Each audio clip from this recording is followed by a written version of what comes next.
Welcome to Policy on Demand. I'm Sindhu, Blume. The inauguration of President-elect Trump is going to bring about many policy changes to an economy that is still rebounding from the pandemic, and it is uncertain how that is going to play out. One thing that we can expect is change. Joining me to discuss this change and the related opportunities and risks is Chris Benko, the Senior Managing Director and Chief Economist with PwC Intelligence. Chris, welcome. Thanks for having me, Sindhu. So let's start off with the economy. I want to find out from you your take on the current economy and what business leaders should be focused on as we're heading into 2025. So there are a couple of ways to look at this, right? But if you look at just where's the economy right now, it's doing strong underlying momentum. The growth rate is good. The labor market is holding up very well in spite of what was the Fed trying to bring inflation down with higher rates over the last few years. The economy has a lot of underlying momentum. Inflation is running a little hotter than the Fed would like, right? It's sort of closer to 3%. It would like to get to 2%, and that's proven challenging. It was harder to get from 3 to 2 than it was to get from 9 to 3. I think the bigger thing to keep in mind, though, when you think about it, is that we're approaching a new normal now. After years of disequilibrium from the pandemic, where global supply and demand shocks just reverberated through the economy, and you've got the entire system is recalibrated is a much more sustainable normal now, even though it's running a little higher than you would have thought. That's really important from a predictability perspective, and therefore for businesses from a planning perspective.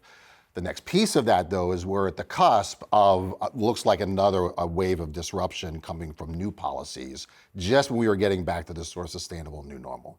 Okay, now let's turn to the incoming Trump administration. They have some key policy positions.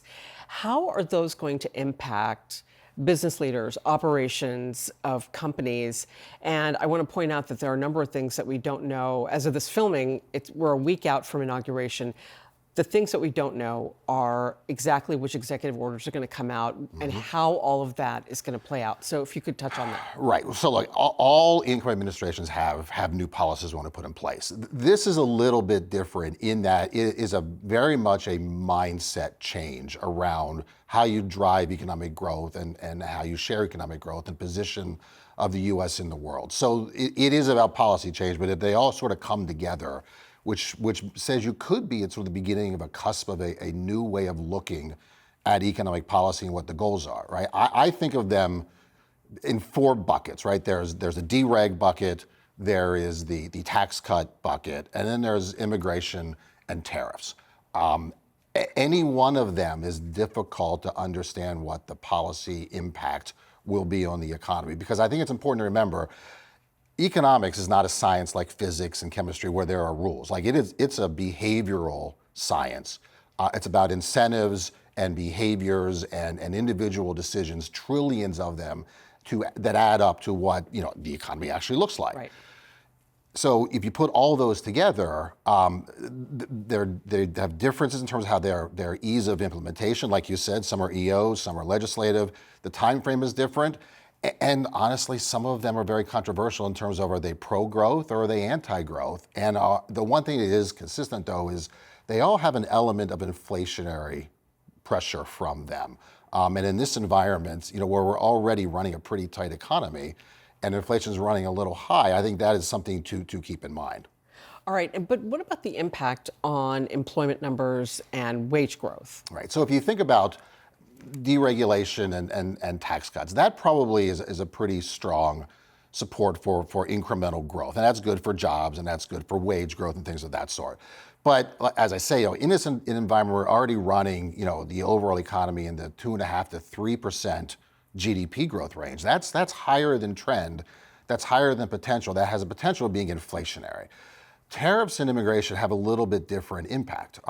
They're more like supply shocks in the economy, not like pandemic level supply shocks, but there certainly could be aspects of supply shock. Take tariffs, for example. I mean, that could have a positive growth potential. and that's how they're being presented. There's also a lot of downside risk from a growth potential on tariffs because it really depends on what is the goal of the tariffs. Right. And that's not clear yet. We've sort of gone from election uncertainty, we're past that, but we're still at policy uncertainty.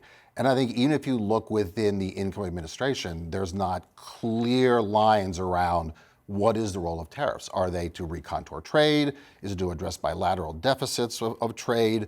Is it to bring manufacturing back to the U.S.? Is it to enforce trade flows or immigration flows or drug flows across borders?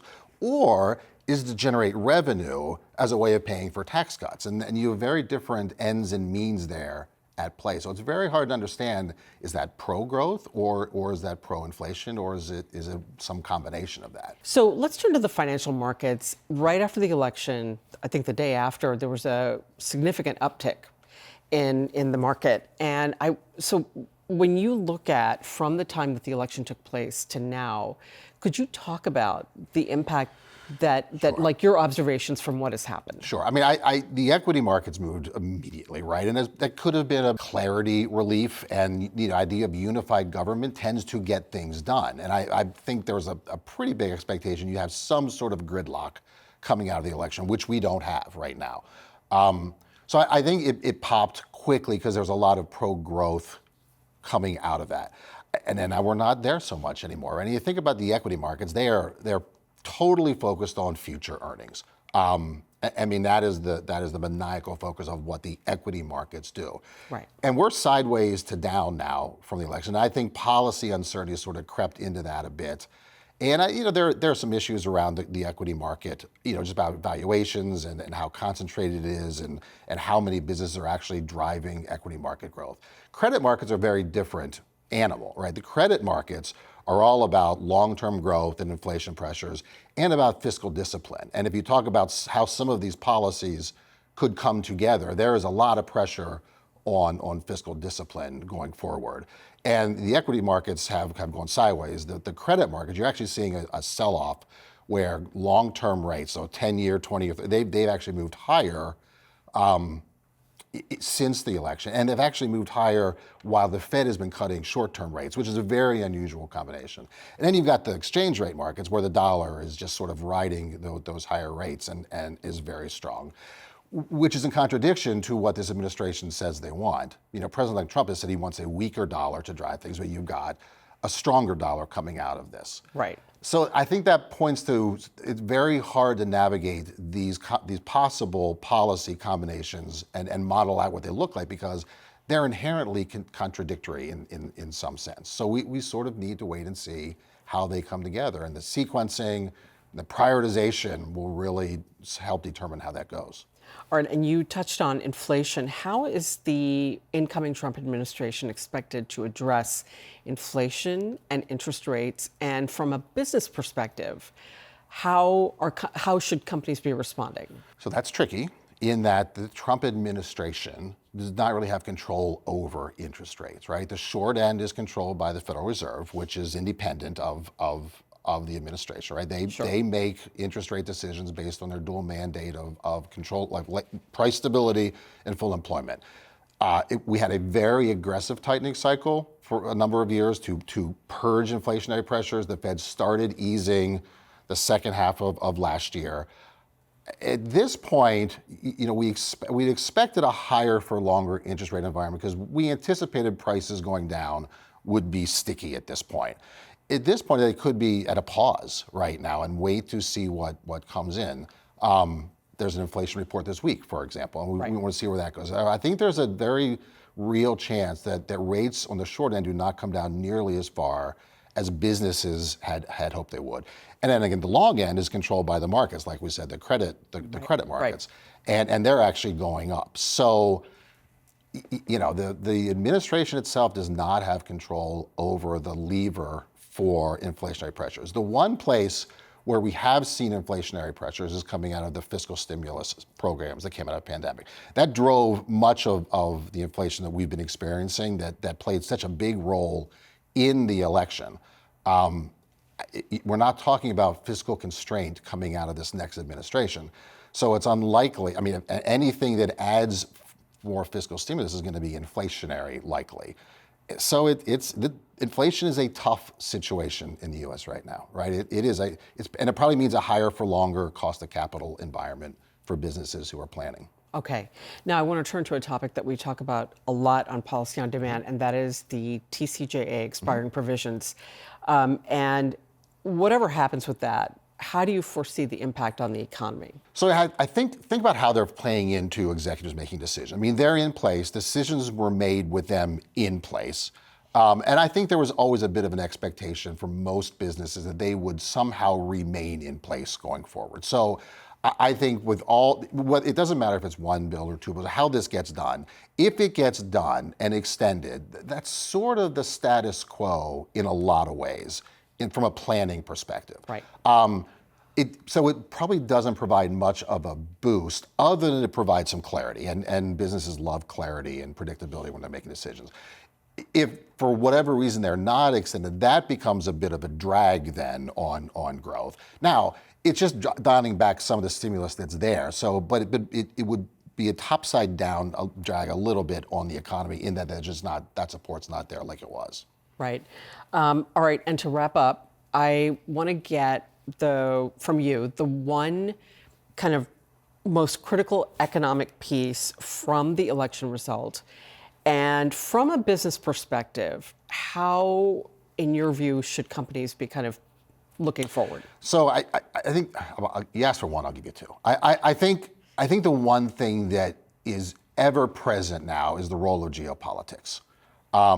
It is just the other side of the macro coin right now. You can't think about the macro economy without thinking about the geopolitical implications, right? Especially with this set of policies coming out around immigration and tariffs especially. Right? I mean, this is a global issue, not a U.S. issue.